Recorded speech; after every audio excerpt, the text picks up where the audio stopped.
Namaskar, myself, Dr. Kamla R. Nagar, Professor and Head, Department of Agat Tantra एवं व्यवहार Ayurveda, Faculty of Ayurvedic Sciences, Jyoti Vidyapeeth, Women's University, Jaipur.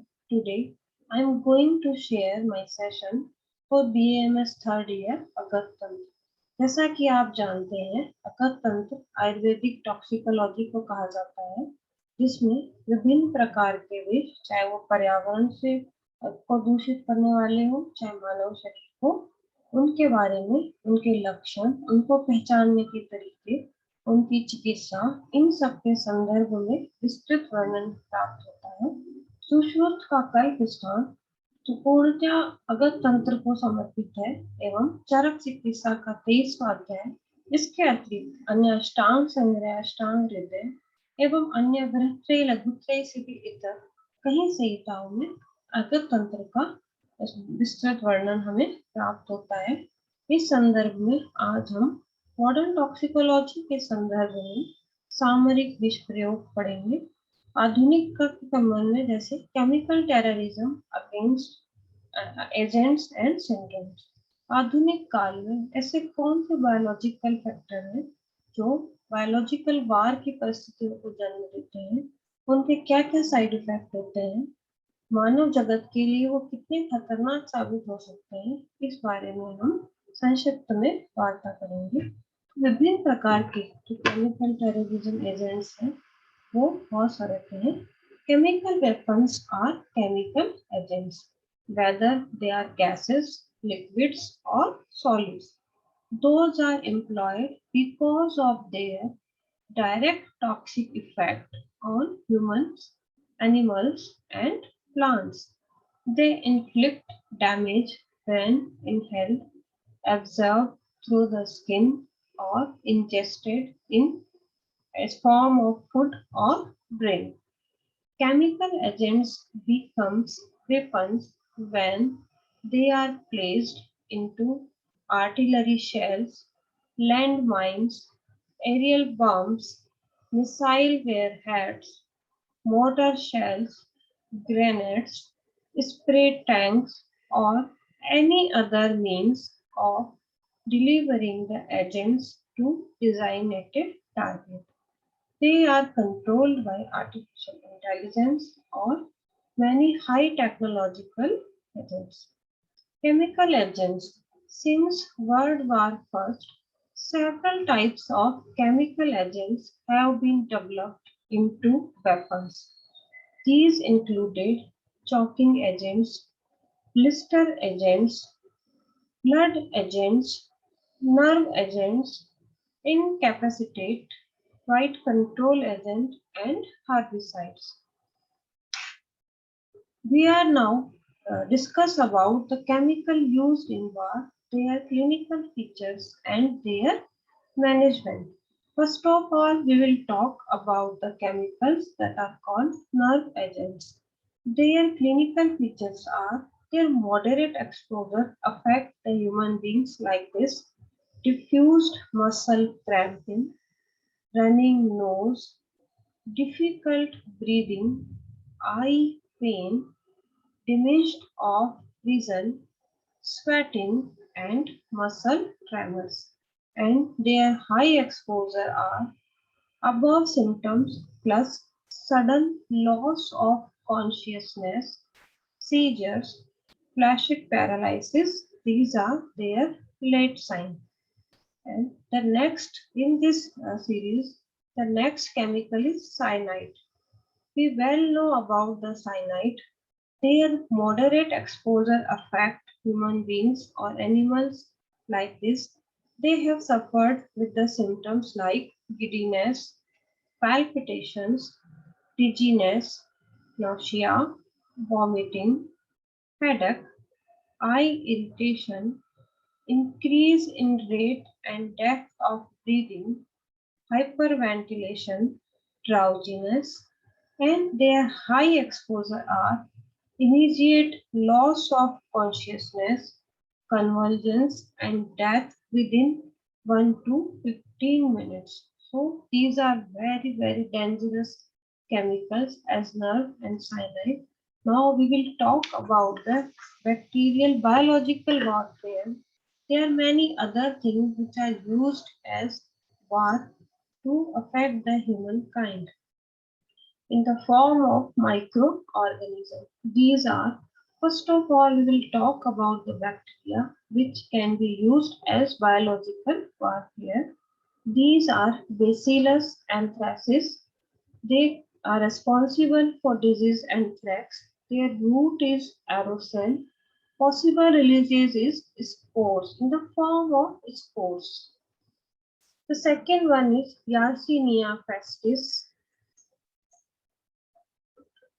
Next bacteria which are used as biological warfare is Yersinia pestis. This is responsible for disease plague. Its root is aerosol or as a form of air drops. Possible releases is vegetative cells. The third bacteria, that is Brucella abortus disease, responsible for brucellosis. In the form of aerosol, it releases in atmosphere. It affects vegetative cells also. Other one is Bacillus melitensis, also responsible for brucellosis. In the form of aerosols, affect vegetative cells. The next generation of microorganisms is viruses, the most dangerous, which affect or they can destroy all the human kinds in the world. First of all is varicella virus that is responsible for disease smallpox. Root is aerosol. Possible releases is virus particles. Second one is Ebola viruses responsible for Ebola hemorrhagic fever, the most dangerous fever which causes to death. Root is aerosol. The possible release is virus particles. Next virus is Marburg viruses responsible for Marburg hemorrhagic fever. The root is aerosol. Possible releases is virus particles. The other is toxin like Clostridium botulinum, responsible for botulism. Root is ingestion of food and water. Possible releases, it releases toxins. Next one is Staphylococcus aureus, responsible for Staphylococcus enterotoxin types. The possible route is ingestion of food and water. Possible releases is toxin. As we see that microorganism agents used as in biological warfare, the most dangerous form of chemical releasing, which definitely affect the humankind. The next one is nuclear war and its effect. What is the nuclear war? Nuclear weapons are the most destructive weapons available for use on the battlefield today. The principal physical effects of nuclear weapons are blast, thermal radiation, and nuclear radiation. These effects are dependent upon the yield or size of the weapon expressed in kilotons.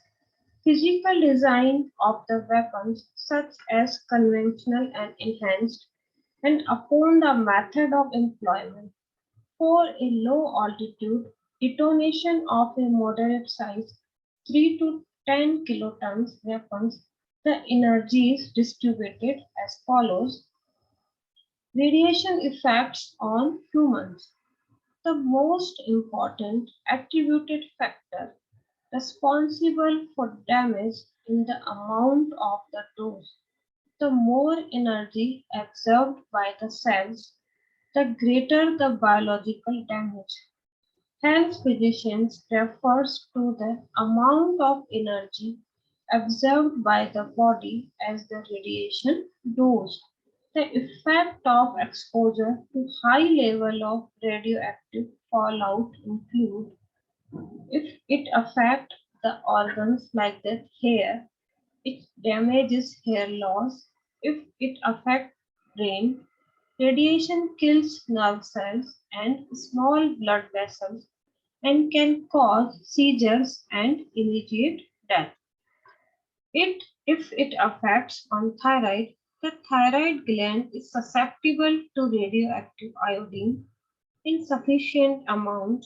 Radioactive iodine can destroy all or part of the gland.